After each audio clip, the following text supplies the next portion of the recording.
నేపాల్ వరదలో హైదరాబాద్ ఎల్బీ నగర్ వాస్తు కాలనీకి చెందిన సుహాసిని రెడ్డి అనే యువతి గల్లంతయ్యారు. ఆస్ట్రేలియాలో సాఫ్ట్వేర్ ఉద్యోగిగా పనిచేస్తున్న సుహాసిని రెడ్డి ఈ నెల 19న హైదరాబాద్కు చేరుకున్నారు. అనంతరం ఆదివారం రోజున మానసరోవర్ యాత్రకు బయలుదేరింది. ఆస్ట్రేలియా నుండి మరో స్నేహితురాలతో టికెట్స్ను గత 3 నెలల క్రితం బుక్ చేసుకుంది. సుహాసిని రెడ్డి హైదరాబాద్ నుండి వెళ్లగా ఆమె స్నేహితురాలు ఆస్ట్రేలియా నుండి కాట్మాండుకి రాగా అక్కడ ఇద్దరు కలిశారు. అక్కడి నుండి టూర్స్ అండ్ ట్రావెల్స్ ద్వారా మొత్తంగా 29 మంది యాత్రకు బయలుదేరినట్లు సుహాసిని కుటుంబ సభ్యులు తెలిపారు. అయితే మంగళవారం రాత్రి 8 గంటల నుండి సుహాసిని రెడ్డి ఫోన్ కలవకపోవడం, కొద్దిసేపటికి వరదలు వచ్చాయని తెలియడంతో కుటుంబ సభ్యులు తీవ్ర ఆందోళనలో ఉన్నారు. ఇప్పటికీ ఎలాంటి ఆచూకీ లేదని, ఎన్ని రకాలుగా ప్రయత్నం చేసినా ఫలితం లేదని ఆవేదన వ్యక్తం చేస్తున్నారు.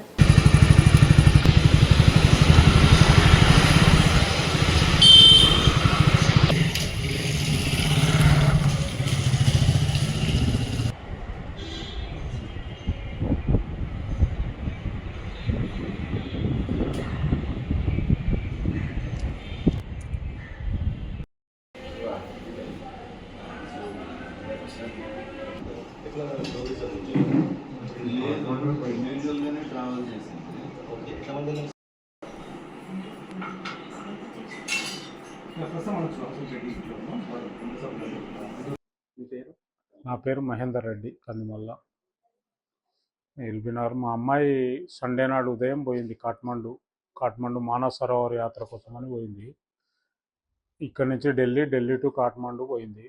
కాట్మండు పోయిన తర్వాత సండే నాడు మాట్లాడింది, మండే నాడు మాట్లాడింది, మండే నాడు వాళ్ళ ఫ్రెండ్ ఇంకొక ఆమె ఆస్ట్రేలియా నుంచి వచ్చి ఆడ జాయిన్ అయింది. ఇద్దరు ఒకటే హోటల్ ఉన్నారు.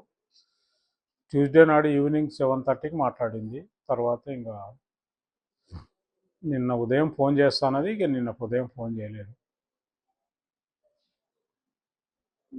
ఇంత తొందరలో మాకేమైనా హెల్ప్ చేస్తే ట్రేస్ చేయగలిగితే, రెస్క్యూ ఆపరేషన్లో ట్రేస్ చేయగలుగుతారని ఆశిస్తున్నాను.